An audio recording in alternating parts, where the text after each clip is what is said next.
মা যখন মেয়ের কাছে টাকা চায়, এমা না 500টা টাকা দে তো, পাশের বাড়ির কাকিমা না খুব ভালো ভালো শাড়ি এনেছে, একখান নেব, আমার বাড়িতে পরা শাড়িগুলো সব ছিঁড়ে গেছে।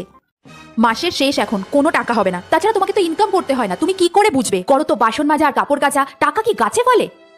বুঝেছি, তুই চা খাবি? না, যাও এখন। বল। শোন না, আজ অফিসটা একটু ম্যানেজ করবি প্লিজ, আমি না যেতে পারবো না, মায়ের শরীরটা খুব খারাপ, সব কাজ আমাকেই করতে হচ্ছে। ওকে। অফিসের প্রেশার আর খামোখা মাকে কতগুলো কথা শোনালাম। সত্যিই তো, আমাকে জন্ম দেওয়া থেকে শুরু করে বড় করা, নিজের পায়ে দাঁড় করানো, এই সমস্তটাই তো মাই করেছে।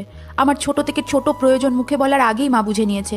কত শরীর খারাপের রাত জেগেছে, নিজের সব কষ্ট সব চাওয়া বিসর্জন দিয়ে আমার কথা ভেবেছে। আর আমি মাকে এভাবে বললাম? মা ছাড়া তো সত্যিই আমার অস্তিত্ব নেই, তাই না? সরি মা, আমি তোমার জন্য 4টে শাড়ি এনে দেবো। আমি তো ভুলেই গেছিলাম, আমি তো তুমিই বলো।